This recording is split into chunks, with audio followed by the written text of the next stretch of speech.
Hola de nuevo, ya se lo comentaba al principio del programa. Hoy queremos hablar de política, pero no salgan corriendo, ¿eh? Vamos a hablar de cosas que interesan a todos. La política, al fin y al cabo, está en todas partes. Y vamos a hablar con una persona que es una voz, no sé si decir crítica, alternativa, diferente dentro del Partido Socialista, que aspira a recoger las inquietudes de muchos simpatizantes y de muchos militantes, y aspira a recoger también lo que dice la calle. Se llama Antonio Quero. Antonio, buenas noches. Hola, buenas noches.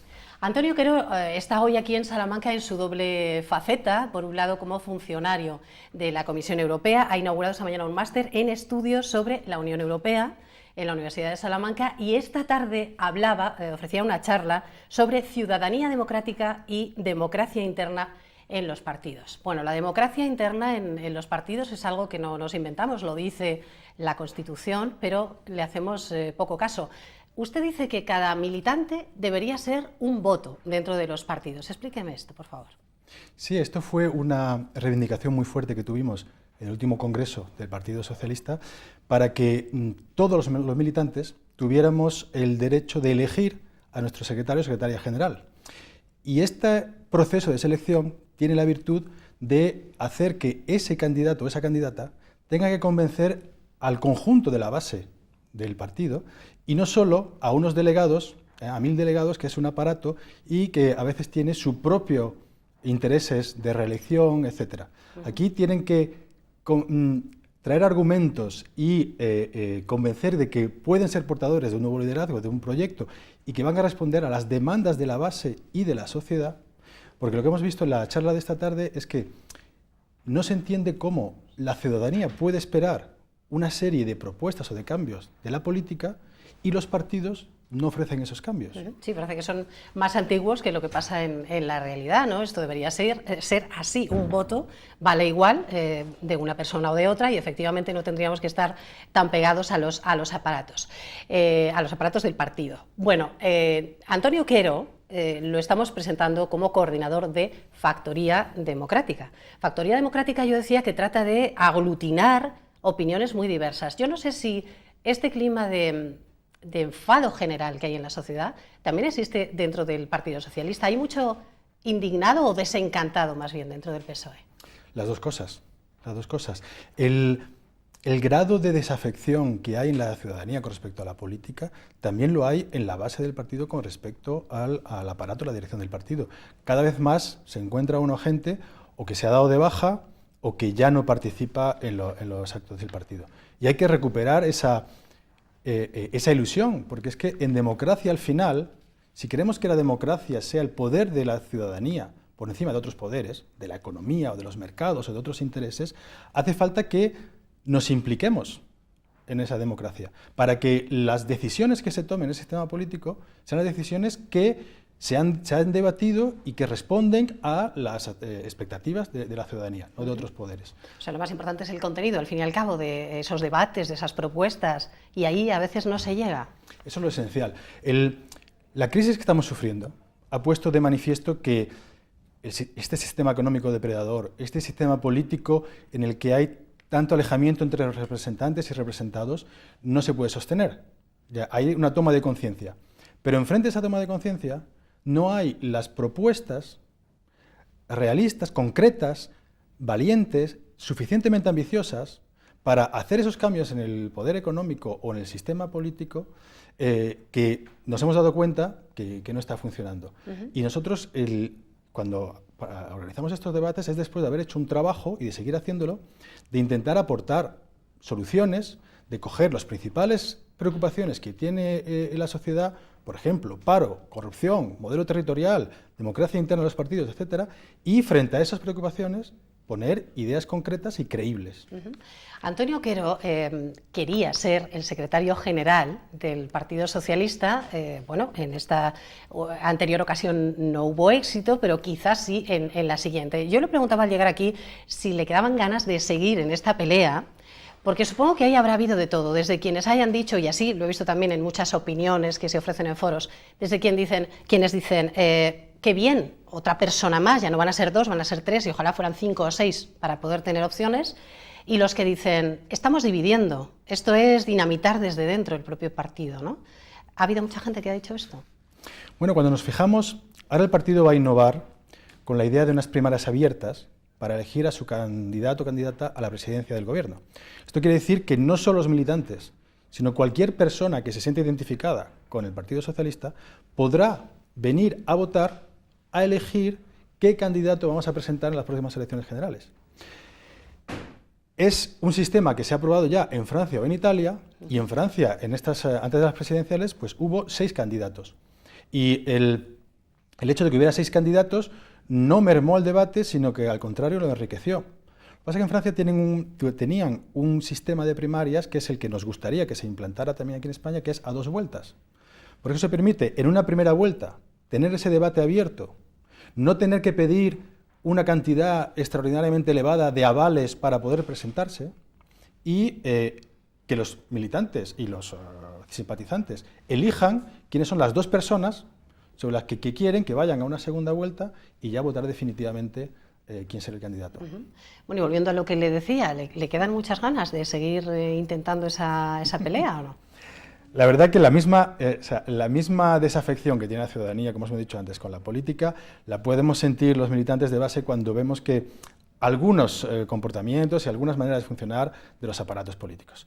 Y aunque la reacción más natural es la de decir esto no vale la pena, porque hay que sacar tiempo de la familia, de los fines de semana, etcétera. Y porque hay muchas zancadillas también, ¿o no? Casi permanentemente, pero al mismo tiempo, y eso, por muy desanimada que esté la base, sí que sigue existiendo ese convencimiento de que hay que luchar por unos ideales que, cuando vemos en la situación en la que está la sociedad, la precariedad del trabajo, el hartazgo con no solo la corrupción, sino con el poco caso que se hace del enfado de la gente con la corrupción.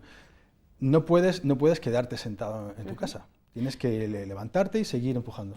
No solo con la corrupción, es verdad que esa desafección con los políticos y lo mal vistos que están hoy los políticos es no solo porque no nos ofrezcan soluciones, sino porque luego hay, bueno, podríamos decir, puestos vitalicios de político para toda la vida. Es decir, uno deja de ser alcalde y dice, bueno, pues ahora ¿dónde ponemos a este señor? Y lo ponen pues de senador. Otro deja de ser secretario general y lo ponen en el Tribunal de Cuentas. Quiero decir, eso a la ciudadanía le molesta muchísimo. Y una persona como usted, que aspira a liderar un partido como el PSOE, ¿de qué manera podría frenar ese tipo de cosas que tanto enfadan? Claro, pues eso, y se ha puesto de relieve en la charla que hemos tenido esta tarde, es que los procesos de selección que desarrollan los partidos, cuando hablamos de primarias, por ejemplo, o de listas abiertas, limitación de mandatos, puede parecer que sean temas muy internos de la cocina del partido, pero en realidad van a determinar la selección del personal político. ¿Quién proponemos? ¿Con qué frecuencia lo renovamos? Y que haya una porosidad entre la sociedad y la política. Que haya gente en política que sepa lo que es la realidad de sacar adelante una empresa, una familia, una escuela o un hospital, y que no se vayan a quedar, como usted dice, de manera vitalicia en esos puestos, puedan volver, dejen en su sitio a otros y a lo mejor pues haya una rotación que eso enriquece, hace que los políticos se acuerden de qué es lo que se siente en la calle y en sus despachos se preocupen de eso constantemente. Bueno, ¿cómo lo está haciendo Rubalcaba? Porque al fin y al cabo es quien está ahí al frente de la oposición y al frente del partido. ¿Qué pegas le ve al trabajo que está haciendo? Está clarísimo que la labor que está haciendo o el intento de renovación no está llegando a la sociedad ni a nuestro electorado y no está llegando porque no es una labor de renovación real y completa. Vamos a tener una conferencia política dentro de un mes en Madrid. La ponencia, el documento que se ha elaborado hoy es bastante decepcionante, porque cojamos lo que decía antes, los temas principales: cómo salir de la crisis, cómo crear empleo, cómo luchar contra la corrupción, cómo implantar la democracia en los partidos y en el sistema político, el modelo territorial. Pues las respuestas que hay en ese documento se quedan muy por debajo de lo que espera la ciudadanía, sobre todo cuando tenemos que hacer un esfuerzo suplementario para recuperar una credibilidad que nos hemos dejado hechos jirones cuando estuvimos en el gobierno. Y eso es lo que, al no tener suficientes mecanismos de debate interno, no tener estos mecanismos más abiertos, hace que no puedan florecer más propuestas, más ideas como las que estamos intentando empujar. No nos hemos no hemos lanzado esta nueva campaña de debates por toda España hasta que no teníamos un documento muy trabajado de cómo crear empleo y salir de la crisis rápidamente y cómo no solo salir de la crisis y olvidarse, y salir del túnel y olvidarse de lo que pasó en el túnel, no, también de cómo reparar las injusticias de la crisis. Que paguen los que provocaron esa crisis, exigir esas responsabilidades, que se le devuelva a la gente que se le ha congelado el poder adquisitivo o que se le ha rebajado prestaciones, cómo devolverlas lo antes posible, pero de manera concreta, es decir, fechas, euros, cómo. Porque lo que decepciona también muchísimo a la gente, y es lo que está pasando, por ejemplo, al presidente Hollande en Francia, es que la izquierda, la política en general, pero en particular, que la izquierda pueda prometer muchas cosas que suenan muy bien, pero que luego capitulen ante los mercados, ante Europa o este tipo de cosas. Así es, la gente quiere ver hechos, o al menos datos concretos, y por ahí es por donde va el trabajo, como nos está explicando Antonio Quero. Bueno, tenemos que terminar porque no tenemos tiempo para más, pero sí invito a todos los espectadores a conocer Factoría Democrática y a conocer rescatalapolítica.org, que ya el nombre en sí es muy significativo. Ahí es donde se explica con detalle lo que ahora nos explicaba nuestro invitado de hoy. Y ya para terminar, aquí en Salamanca, en la Cuesta de San Blas, que es la sede del Partido Socialista, le reciben bien, porque también dirán, bueno, alguien que viene aquí a mover los cimientos de algo que ya está estructurado. ¿Cómo lo reciben aquí y en otras provincias por donde va? Pues como ha sucedido en el encuentro de hoy y ha sucedido tantas veces por toda España y otras veces que hizo en Salamanca, lo que sigue motivando a uno y a todo el equipo que estamos, como usted decía, para poder no desanimarse ante tanta zancadilla, es que si al final de estas reuniones se te acerca la gente diciendo, si esto es la política, si esto es lo que puede proponer el PSOE, yo me vuelvo a ilusionar, me vuelvo a enganchar, o me vuelvo a militar, pues ves que tiene un fruto, que tiene una posibilidad y te anima a seguir trabajando y en Salamanca siempre ha sido muy positivo. Bueno, le agradezco mucho que haya pasado por aquí, por la 8, por la televisión local de Salamanca, y esperamos vernos de nuevo, quién sabe si en un futuro, quizá como secretario general del partido. Muchas gracias. Gracias por haber venido. Muchas gracias.